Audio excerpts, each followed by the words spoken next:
எனக்கு கோல்டாக இருக்குது, அதனால் களி செய்ய போகிறேன். அதை உங்களுக்கு காமிக்கலான்னுட்டு ரெடி பண்ணுறேன். இது வந்து நல்லெண்ணெயை ஊற்றிட்டு எண்ணெய் காஞ்சதுக்கப்புறம் கடுகு போட்டுடணும். கடுகு போட்டுட்டு கடுகு பொரிஞ்சதுக்கப்புறம் ஸ்டவ் வந்து ஸ்லோ பண்ணிக்கோங்க. காஞ்ச மிளகாயும் கருவேப்பிலையும் போட்டுட்டேன். இப்போது 2 கப்பு தண்ணி ஊற்றி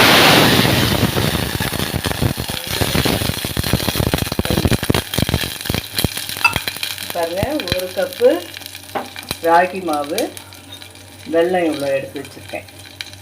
இது வந்து நல்லா தண்ணி கொதிக்கணும். 2 கப்பு தண்ணி ஊற்றினா போதும். 2 கப்பு அளவுக்கு ஊற்றிருக்கேன்னா, இப்போது அந்த தண்ணி நல்லா கொதிக்கட்டும். இந்த அளவுக்கு கல்லுப்பு, இது கூட கம்மி பண்ணிக்கலாம். பாருங்கள், அவ்வளோ போதும். கல்லுப்பு போட்டுட்டேன்னா நல்லா கொதிக்கட்டும். தண்ணி நல்லா கொதிக்கும் பொழுது 1 நிமிஷம் இந்த மாவை போட்டுட்டு பாருங்கள், நல்லா தண்ணி கொதிக்குதா? இந்த மாவை போட்டுட்டு நல்லா கிளறணும். கட்டி இல்லாமல் கிளறணும். நல்லா கிளறி விட்டுட்டு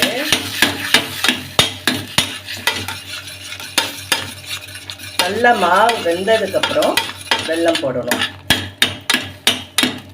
இது மாவு வந்து தண்ணி விட்டு கரைக்கலாம், ஆனால் அது வேறு டேஸ்ட்டாக ஆகிடும். ராகியில் வந்து நிறைய அயன் சத்து, கால்சியம், இது உடம்புக்கு ரொம்ப நல்லது. பெண்களுக்கு கர்ப்பப்பை கோளாறுலாம் வருது இல்லையா, அதுக்காக இது நிறைய ராகி எடுத்துக்கிட்டிங்கன்னா நல்லது. பாருங்கள், கட்டி இல்லாமல் கிளறிட்டு இப்போது வெல்லம் போட்டுடலாம். ஸ்டவ் ஸ்லோ பண்ணியிருக்கேன்.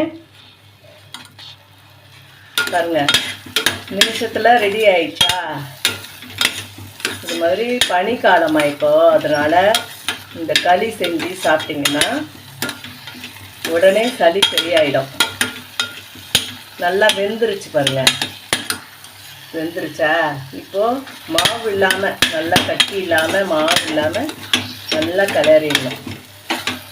கிளறிட்டு இப்போ வெல்லம் போட்டுடலாம். அவ்வளோதான், களி ரெடி ஆயிடுச்சு. இது வந்து எண்ணெய் களின்னு சொல்லுவாங்க கிராமத்தில். காரம், இனிப்பு, உப்பு எல்லாமே கலந்துருக்கு பாருங்கள். எண்ணெய் நல்லெண்ணெய் நிறைய விட்டு நம்ம செய்யறதால வயிறு ஹீட்டாக இருக்குது அப்படின்னா கூட இது சரியாயிடும். எண்ணெய் தாராளமாக விட்டு கிளறிக்கலாம். பாருங்க, இதை வந்து கிண்ணத்தில் போட்டு அப்படியே உருட்டினீங்கன்னா பால் மாதிரி வரும். பாருங்க, இது வந்து அவ்வளோ நல்லது.